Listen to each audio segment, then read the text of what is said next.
창세기 34장의 말씀을 묵상합니다. 세상에 완전한 사람은 아무도 없습니다. 그러기에 언제나 어디에서나 자신을 잘 돌아보며 살아야 합니다.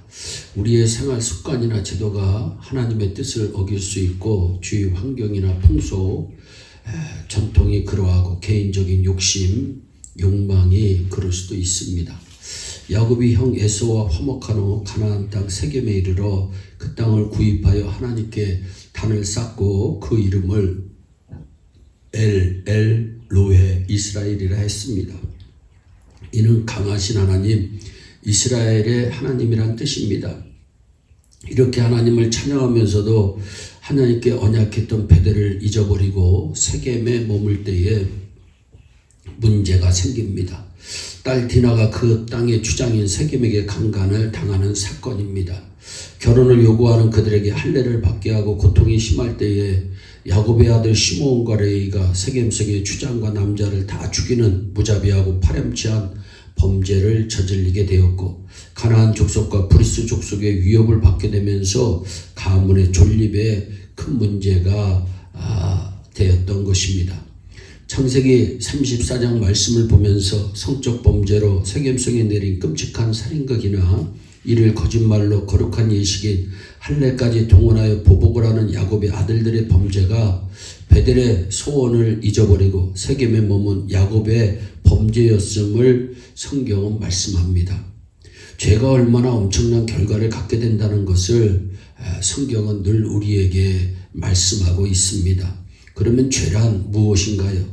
고대시대의 주장은 개인의 생사를 주관할 만큼 막강한 권력자에 있기에 그 땅에 거주하는 처녀를 임의로 취하여도 무방하였습니다. 또 순간적인 충동이나 일시적 욕망이 아니라 마음에 깊이 연연하였고 사랑하며 마음의 말로 위로하였다고까지 했습니다.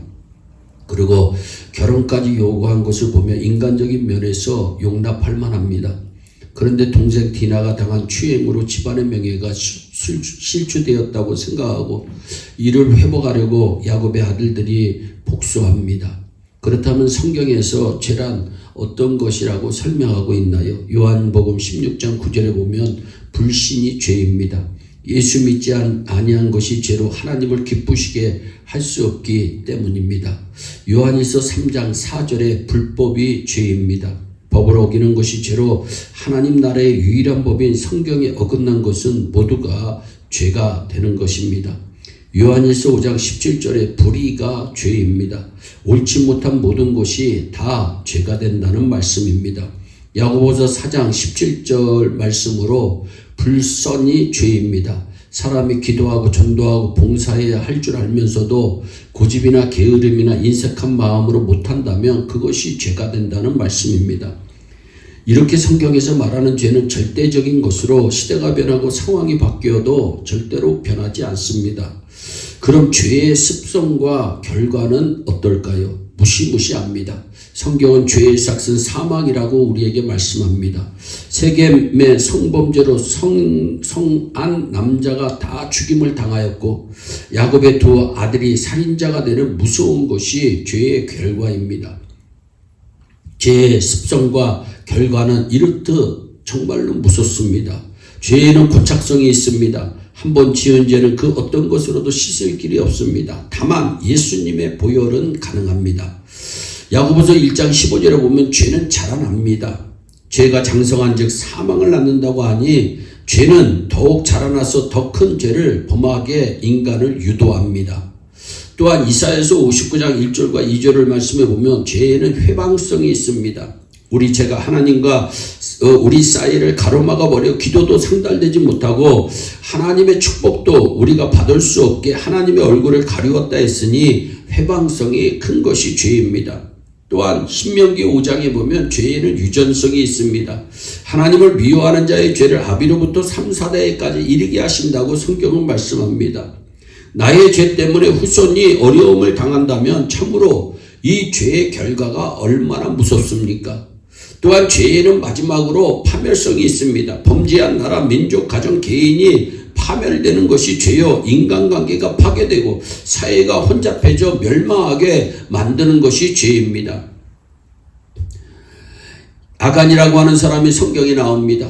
여리고성에서 훔친 물건으로 다 모르게 하였으나 하나님이 아시고 악을 골짜기에 그를 매장시킵니다. 죄는 육신의 질병까지 일으킵니다. 삼손, 우시야, 게하시 등 범죄로 병이 듭니다. 그러나 요한복음 9장이나 11장에 보면 하나님의 영광을 위한 병도 있습니다. 그러기에 100%는 아니어도 성경에 정말 이 육신의 질병의 원인이 한 7, 80 정도는 죄의 결과임을 우리는 짐작해 보게 됩니다. 예수님도 베데스다 목가에 38년 된 환자를 고쳐주시고 더 심한 것이 생기지 않게 다시는 죄를 짓지 말라고 하셨으니 죄로 인한 병을 예수님도 인정하신 것입니다. 죄가 우리 가운데 있으면 우리는 반드시 회개해야 됩니다. 죄의 결과가 고통과 괴로움과 끔찍한 죽음이기에 해결할 수 있는 길은 하나님 앞에 철저히 회개하는 길밖에 없습니다. 회개란 후회하거나 반성하는 정도가 아닙니다. 사람의 인격이 지정의로 이루어져 있듯이 회개의 3요소가 지정의의 회개가 동반돼야 됩니다. 어떤 분은 지적으로만 회개합니다. 내가 무엇을 잘못했나를 아는 것, 깨닫는 것이 지적으로 회개입니다.